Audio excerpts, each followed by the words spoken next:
अखिलेश भैया जिंदाबाद, अखिलेश भैया जिंदाबाद। आप लोगों के बीच में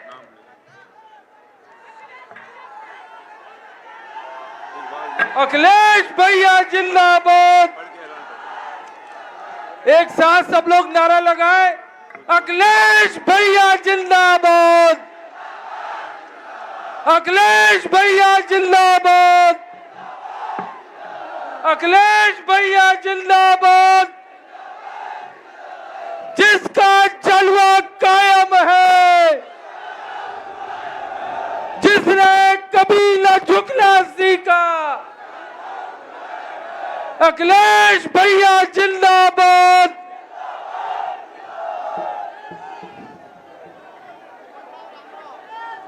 मंच पर हमारे साथ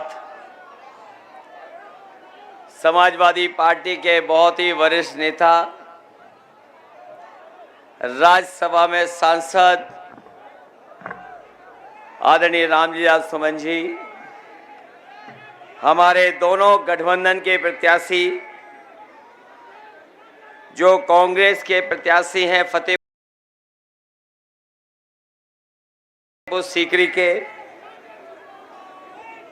इंडिया गठबंधन के कांग्रेस पार्टी के प्रत्याशी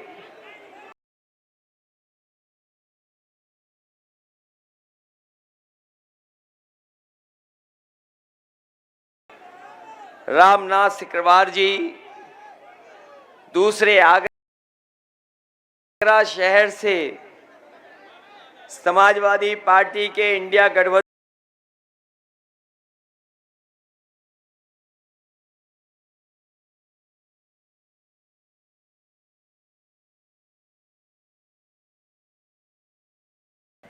कांग्रेस पार्टी के अमित दिवाकर जी, सुमित वैभव, देवेंद्र सिद्धार्थ, आम आदमी पार्टी के अध्यक्ष, पार्टी के हमारे जिलाध्यक्ष श्री कृष्ण वर्मा जी और बड़ी संख्या में हमारे सभी समाजवादी नेता जो मंच पर हैं और इस चुनावी जनसभा में उपस्थित हमारे सभी आदरणीय बुजुर्ग, बड़ी संख्या में नौजवान साथी पत्रकार बंधुओं, मैं आज आगरा के इंडिया गठबंधन के दोनों लोकसभाओं के उपस्थित सभी साथियों का बहुत बहुत धन्यवाद और आभार प्रकट करना चाहता हूं। इस बार जो चुनाव होने जा रहा है, ये विशेष चुनाव हो रहा है और सबसे अच्छा तो ये लग रहा है कि लोकतंत्र का असली चुनाव तो आगरा में दोनों लोकसभाओं में हो रहा है, जहां जनता खुद ही प्रत्याशियों को जिताना चाहती है। शायद ऐसा चुनाव हम लोगों ने पहले कभी नहीं देखा होगा कि जनता सब कुछ भूल करके, अपने बीच की सब दूरियां खत्म करके एक दूसरे का साथ और सहयोग दे रहे हैं। और ऐसा लग रहा है कि जो तीसरे चरण का चुनाव होने जा रहा है, हमारे यहाँ के लोगों को पता लग गया है कि किस तरीके से पहले दूसरे चरण में पश्चिम के लोगों ने इंडिया गठबंधन को जीत दिलाने का काम किया है। मुझे भरोसा है कि यहाँ पर भी तीसरे चरण के चुनाव में इंडिया गठबंधन सबसे अच्छे वोटों से जीत करके जा रहा है। मुझे याद है जब यहाँ पर कांग्रेस पार्टी की यात्रा आई थी आगरा में, मैं अपने सभी नेताओं का और यहाँ पर उपस्थित सभी कार्यकर्ता साथियों का मैं विशेष धन्यवाद इसलिए दूंगा कि जिस समय यात्रा आगरा से होकर के आगे जा रही थी, सबसे ऐतिहासिक स्वागत अगर कांग्रेस पार्टी का यहां पर किसी ने किया था तो समाजवादी और कांग्रेस पार्टी के लोगों ने मिलकर के स्वागत किया था, और उसका परिणाम यह हुआ कि हवा और माहौल इंडिया गठबंधन के पक्ष में बन गया। ये लोग जो विरोधी लोग आ रहे हैं बीजेपी के,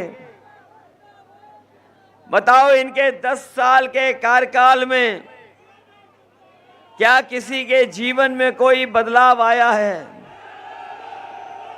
ये वही भारतीय जनता पार्टी के लोग हैं जिन्होंने झूठी बातें और वादे झूठे किए।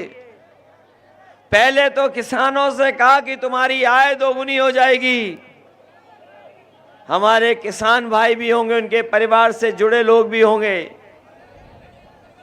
बताइए क्या किसानों की आय दोगुनी हो गई? और ये नौजवान जो बड़ी संख्या में खड़े हैं, इस सरकार ने कहा था कि हर साल 2 करोड़ नौकरी देंगे। ये तो सब बेरोजगार नौजवान खड़े हैं, नौकरी नहीं मिली। ये वही नौजवान हैं जो नौकरी और रोजगार के लिए मौका ढूंढ रहे हैं कि कब उन्हें रोजगार या नौकरी करने का मौका मिलेगा। और बीजेपी की सरकार का कोई भी परीक्षा बिना पेपर लीक के पूरी नहीं हुई। और ये जो पढ़े लिखे नौजवान हैं, जिन्होंने मेहनत की होगी, तैयारी की होगी, जिन्होंने कोचिंग की होगी और कई साल इंतजार किया था परीक्षा का कि उन्हें परीक्षा पास करके नौकरी मिलेगी, लेकिन उत्तर प्रदेश की एक एक परीक्षा लीक हो गया पेपर उसमें। और कोई एक परीक्षा का पेपर लीक नहीं हुआ है, 10 से ज्यादा परीक्षाओं के पेपर लीक हो गए। ये जो सरकार वाले हैं, दूसरों को कह रहे हैं कि उन्हें गीला हो जा रहा है, न जाने क्या क्या बातें कह रहे हैं। ये बताओ इस सरकार में लीकेज कहां पर है? इस सरकार में लीकेज कहां है जो सब पेपर लीक हो रहे हैं? कहीं तो लीकेज होगा, तभी तो पेपर लीक हो रहे हैं। मैं अपने नौजवानों से कहना चाहता हूं, फार्मूला याद रखना। इस सरकार ने 60 लाख बच्चों का भविष्य छीना है। नौकरियां जिनको नहीं दी पेपर लीक से, 60 लाख बच्चे दुखी हैं, परेशान हैं, उनके भविष्य में अंधकार कर दिया पैदा। अगर 60 लाख बच्चों की परीक्षा नहीं हो पाई और अगर उनके माँ बाप को भी जोड़ दें तो एक घर में 3 वोट इनके खिलाफ हो गए। और अगर 60 लाख का हिसाब लगाएं तो पूरे उत्तर प्रदेश में 1 करोड़ 80 लाख वोट खिलाफ हैं। और यही 1 करोड़ 80 लाख को अगर हम 80 लोकसभाओं से भाग दे दें तो बताओ हर लोकसभा में 2,25,000 वोट कम हो गया कि नहीं हो गया? कहां से भरपाई करेंगे? कोई रास्ता नहीं है इनके पास। और मैं देख रहा हूं हमारे एक प्रत्याशी तो फौजी हैं, फौज के लोग भी हमें दिखाई दे रहे हैं। मैं अपने नौजवानों से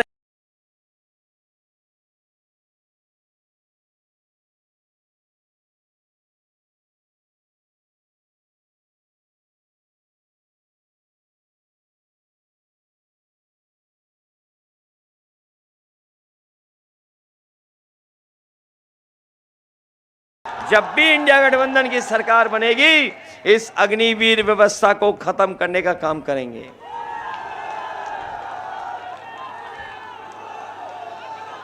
ये जो अग्निवीर 4 साल की नौकरी है, इसमें कोई सुविधा नहीं है, कोई उसके भविष्य के लिए चिंता नहीं है।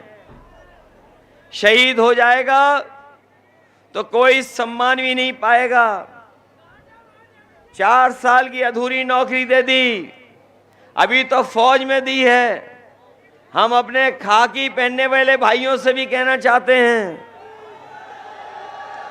ये बीजेपी की सरकार आ गई तो अग्निवीर तो 4 साल की नौकरी थी, इन खाकी वालों की 3 साल की नौकरी हो जाएगी।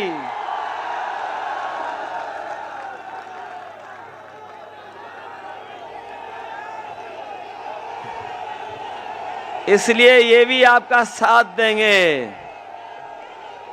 ये भी साथ देने जा रहे हैं आपका। और कभी कभी पत्रकार साथी पूछते हैं, ये कैसे कह सकते हो कि 3 साल की नौकरी हो जाएगी? तो मैं उनसे सवाल पूछता हूं कि बताओ, किसी को पता था कि 4 साल की फौज की नौकरी हो जाएगी? बताओ आगरा वालों, आपको पता था कि नोटबंदी हो जाएगी?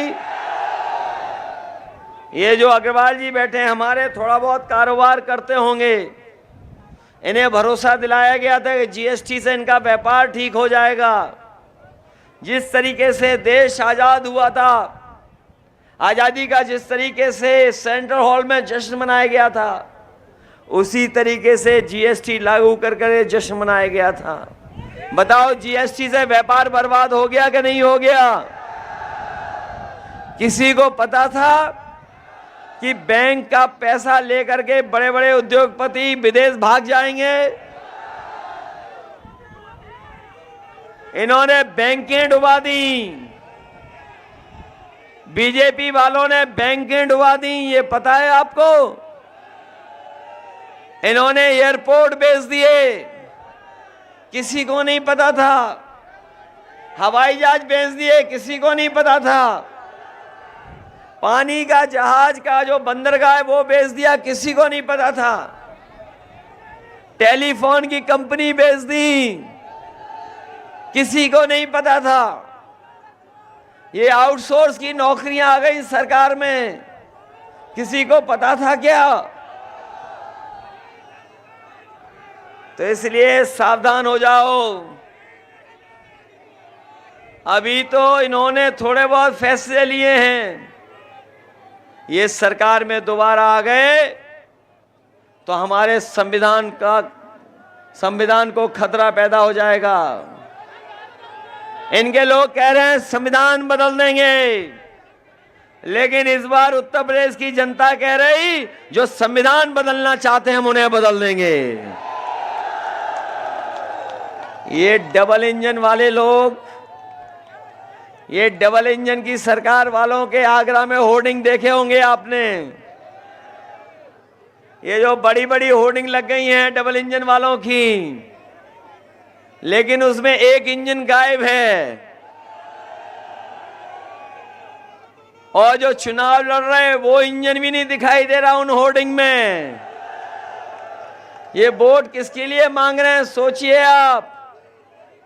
जब इन डबल इंजन की सरकार वालों पे दूसरा चेहरा होर्डिंग के लिए नहीं है, तो जनता के बीच में जब आएगा, जनता के बीच में जब ये आएंगे, तो ये अकेले होर्डिंग वाले भी गायब हो जाएंगे। हम अपने किसान भाइयों को कहना चाहते हैं कि समाजवादी और इंडिया गठबंधन सरकार बनाने जा रहा है, आप लोग मदद करें, सहयोग करें। ये जो उद्योगपतियों का कर्ज माफ हुआ है 16 लाख करोड़, ये लगभग 16 लाख करोड़ उद्योगपतियों का कर्ज माफ किया है बीजेपी ने। हम लोगों की सरकार बनेगी तो अपने किसानों का कर्ज माफ होगा, पूरा का पूरा कर्ज माफ होगा। न केवल कर्ज माफ करेंगे, बल्कि अपने गरीबों को राशन भी गुणवत्ता के साथ देंगे। जो लोग साथी जानते होंगे, राशन जो मिल रहा है वो किसी लायक राशन नहीं है। पिछली बार जब इन्हें वोट चाहिए था तो बताओ, रिफाइंड तेल दे रहे थे, चना दे रहे थे, नमक भी दे रहे थे। बताओ अब क्या दे रहे हैं? क्या दे रहे हैं अब? इसलिए समाजवादी पार्टी ने तय किया है, जिस तरीके से संपन्न लोग शहर में पैकेट का स्वादिष्ट और पौष्टिक आटा खाते हैं, तो राशन को भी और राशन की गुणवत्ता को भी अच्छा करेंगे और पौष्टिक आटा के साथ साथ डाटा भी फ्री देंगे। और डाटा इसलिए फ्री दे रहे हैं क्योंकि आजकल बिना डाटा के कुछ चल ही नहीं रहा है। आजकल डाटा से ही सब कुछ हो रहा है। जो कुछ जानकारी हासिल करनी है, पढ़ाई लिखाई करनी है, अपना मोबाइल चलाना है, सरकारी जानकारी हासिल करनी हो, अपना फॉर्म भरना हो, ऑनलाइन पढ़ाई करनी हो। याद है आपको जब कोरोना था, जब स्कूल कॉलेज बंद हो गए थे, जो संपन्न लोग थे उनके घर परिवार के बच्चों का साल खराब नहीं हुआ, लेकिन गरीब परिवार के बच्चे जिनके पास साधन नहीं था, जिनके पास कंप्यूटर नहीं था, लैपटॉप नहीं था, अच्छा मोबाइल नहीं था, उनका 1 साल 2 साल चला गया। अभी बिल गेट्स आए थे और प्रधानमंत्री से बात कर रहे थे, कह रहे थे कि हम ये डिजिटल डिवाइड नहीं होने देंगे। ये टेक्नोलॉजी की वजह से जो भेदभाव पैदा हो रहा है अमीर और गरीब के बीच में, ये नहीं होने देंगे। हमें खुशी है समाजवादियों को कि एक समय पर जो हम लोगों ने लैपटॉप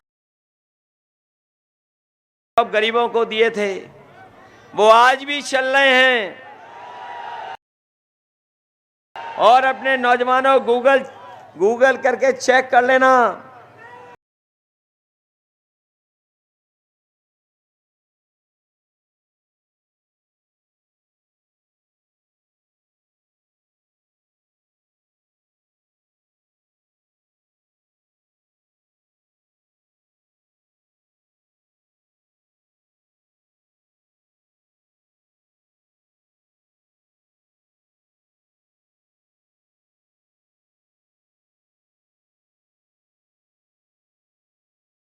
हम लोगों ने तो 7 साल पहले दिए थे, लेकिन अमेरिका के कई शहर हैं, वो अपने गरीब लोगों को सरकार की तरफ से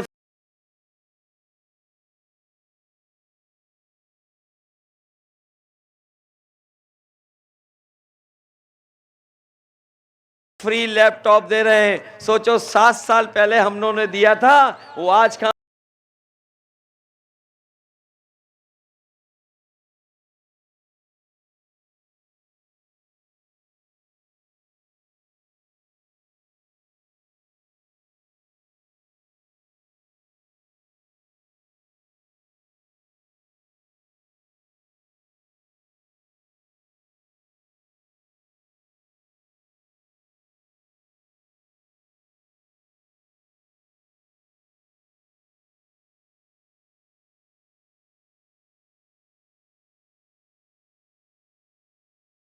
अमेरिका में हो रहा है।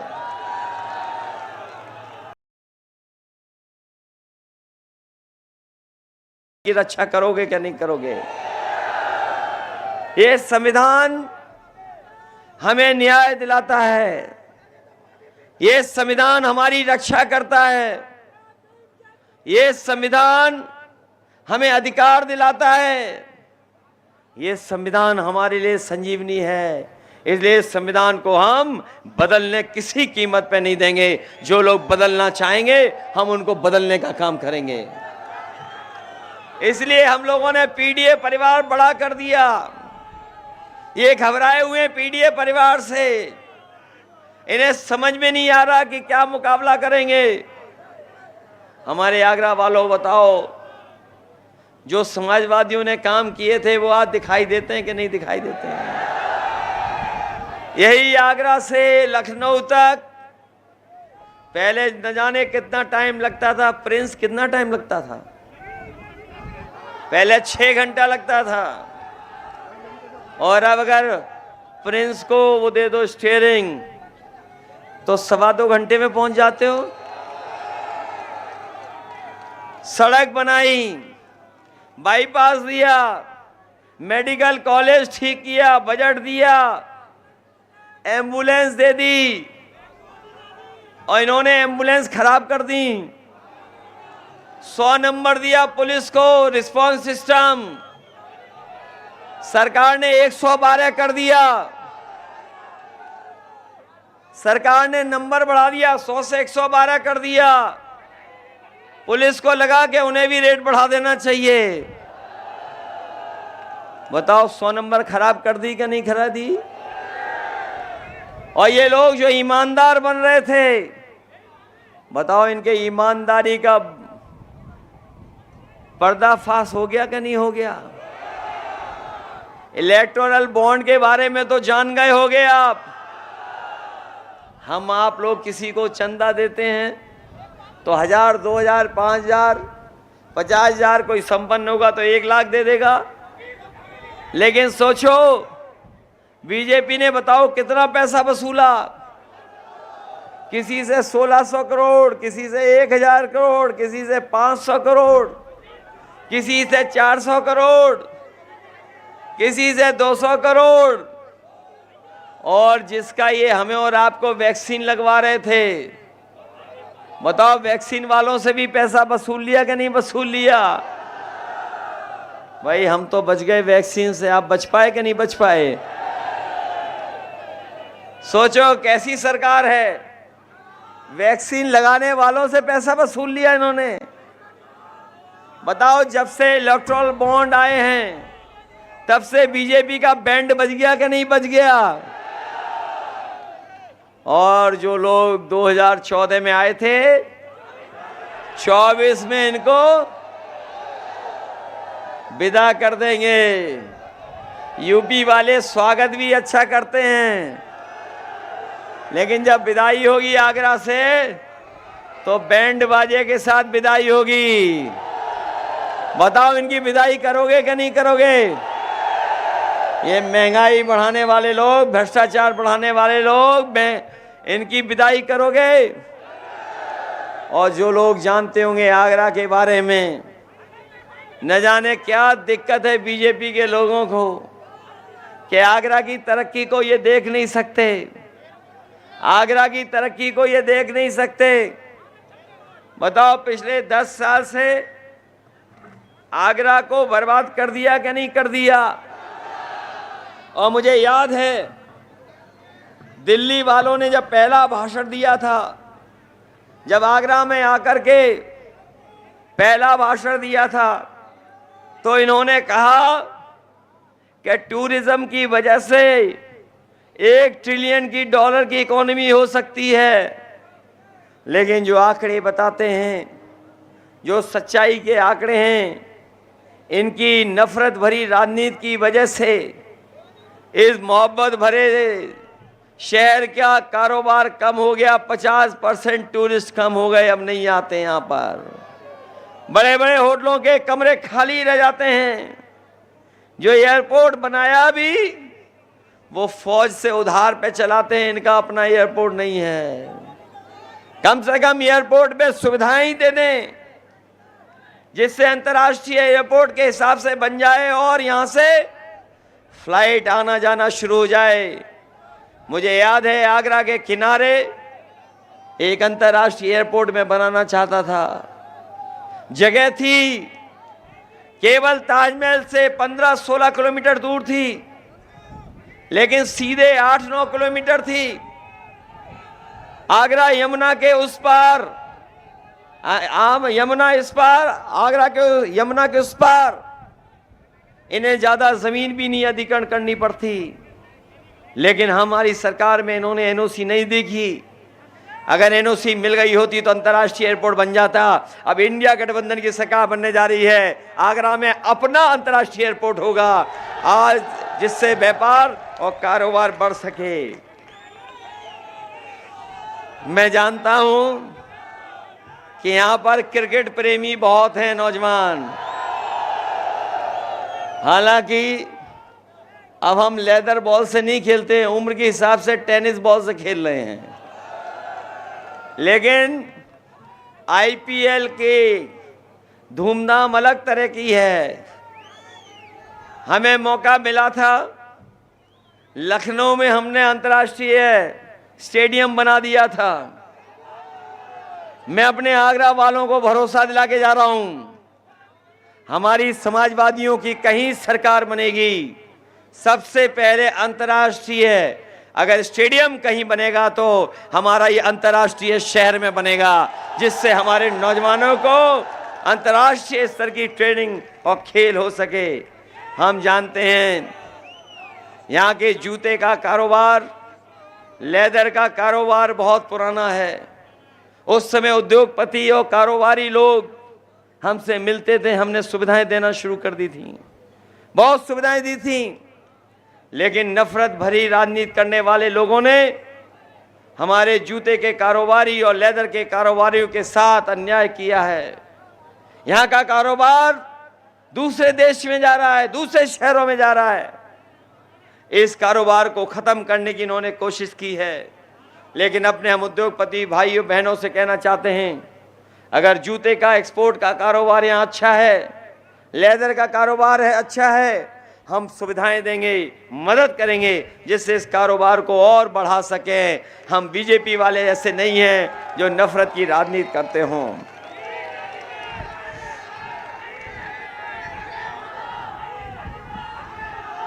ये बीजेपी वाले बोलते ही कड़वा हैं,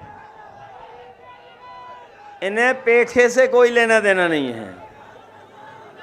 मैं तो कहूंगा कि जब इनकी विदाई हो तो हम लोग चौराहे चौराहे पेठा बांटें, और हम भी यहां से पेठा भर करके लेंगे और लखनऊ में खूब बंटवाएंगे बीजेपी वालों के लिए।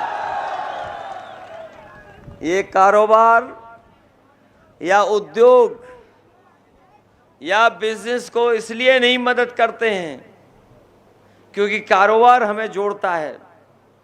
हम कारोबार में एक दूसरे से जुड़ जाते हैं। अगर हम कारोबार में देखें, जो लोग शामिल रहते हैं वो कई जाति धर्म के लोग एक साथ मिलकर काम करते हैं, क्योंकि कारोबार से हमारे सब लोग जुड़े रहते हैं, इसलिए ये कारोबार की मदद नहीं करते हैं। और अगर कारोबार से की मदद की होती तो ये सरकार जो चिल्लाती थी 1 डिस्ट्रिक्ट 1 प्रोडक्ट, बताओ आगरा के कारोबार के लिए इन्होंने क्या मदद की है? कोई मदद नहीं की। इसलिए अगर इन्होंने आपकी मदद नहीं की है तो इस बार इनको आप लोग हटाने का काम करना। ये हमारे संविदा के जो हैं सफाई कर्मचारी हैं, कहने को तो ये शहर स्मार्ट सिटी है, ये कहने को तो स्मार्ट सिटी है, लेकिन जब कभी भी हम लोग यहाँ की सड़कों से निकलते हैं तो देखते हैं कि नई भर्ती हो गई है कोई पुलिस की जो ट्रैफिक इंतजाम को देखती है। सड़कों पे हमें कोई नई भर्ती दिखाई देती है, कई बार लोग टकरा जाते हैं, जान चली जाती है। ये स्वच्छ भारत का सपना दिखाने वाले लोगों ने आगरा को अंतर्राष्ट्रीय शहर को कचरा और कूड़े करकट का शहर बना दिया। न नाला साफ कर पाए, और जो लोग कहते थे कि मां गंगा ने बुलाया है, जो लोग कहते थे मां गंगा ने बुलाया है, उन्हें मां यमुना की तो याद ही नहीं आ रही है। बताओ यमुना नदी सुखा दी कि नहीं सुखा दी? इस बार बीजेपी वालों को वोट से सुखा दो आप लोग। यमुना बर्बाद कर दी इन्होंने, सब नाले यमुना में डाल रहे हैं और यमुना नाला बन गई। इन्होंने नाले की सफाई नहीं की, लेकिन जितना भी बजट आया उसकी सफाई कर दी। सब लूट लिया इन्होंने, मतलब यमुना के पानी की सफाई का पैसा लूट लिया कि नहीं लूट लिया? ये कूड़ा भरा पड़ा है स्मार्ट सिटी में, बताओ कूड़े सफाई का भी पैसा लूट लिया इन्होंने। इसलिए मदद करो आगरा वालों। ये हमारे फौजी भाई हैं, फतेहपुर सीकरी के लड़ रहे हैं, ये राजनीति में आ गए हैं। समाजवादियों, एक एक समाजवादी इनकी मदद करना, मदद करोगे समाजवादियों? अरे आगरा का तो संदेश दुनिया में जाता है। अपना बोर्ड खराब तो नहीं करोगे दूसरे दलों को दे करके? बाबा साहब का जो संविधान है उसको बचाने के लिए मदद करोगे? अगर आप लोग घर घर जाओगे और घर घर बताओगे बीजेपी की जो लूट है और झूठी भाषा है, तो आपको समर्थन मिलेगा, सहयोग मिलेगा। बोलो, घर घर जाओगे आप लोग, मदद करोगे? अगर आज ही से आप घर घर निकल गए तो रिकॉर्ड मतों से हमारे दोनों साथी जीतेंगे। मदद करोगे आप लोग? और आप ही लोग चाहते थे गठबंधन हो जाए, तो गठबंधन कर लिया कि नहीं कर लिया? कुछ लोग ऊपर से बोलते थे, कुछ ही मनी मन चाहते थे, लेकिन चाहते थे कि गठबंधन हो जाए। गठबंधन कर लिया हम लोगों ने। इसलिए इस गठबंधन का एक एक प्रत्याशी को आप लोग मदद करना, जिताना सब लोग। और जो जो बातें हम लोगों ने कही हैं उनको पूरा करेंगे। और ये लोग जो स्वच्छ भारत और सफाई कर्मचारियों को जब तक सम्मान नहीं मिलेगा, जब तक संविदा सफाई कर्मचारियों को हम विनियमितीकरण की तरफ नहीं ले जाएंगे, तब तक या ठोस कोई उनके लिए योजना नहीं बनाएंगे, तब तक हम सफाई कर्मचारियों से उम्मीद नहीं कर सकते कि वो हमारा ईमानदारी से काम करेंगे। जहां वो ईमानदारी से काम कर रहे हैं, लेकिन जो उन्हें सम्मान मिलना चाहिए, सरकार की जो सुविधाएं मिलनी चाहिए, वो नहीं मिल पा रही हैं। सरकार में आएंगे तो सफाई कर्मचारियों को बड़े पैमाने पर हम लोग विनियमितीकरण करा करके उनका भविष्य और उनके परिवार का खुशहाली के रास्ते पर ले जाने का काम करेंगे। इन्हीं शब्दों के साथ एक बार फिर अपने दोनों प्रत्याशियों के पक्ष में आपसे सहयोग मांगते हुए, मदद मांगते हुए कि इन दोनों साथियों को जिता देना, घर घर जाकर के वोट मांगना और घर घर से वोट निकलवा करके इन्हें जिता देना। बहुत बहुत धन्यवाद।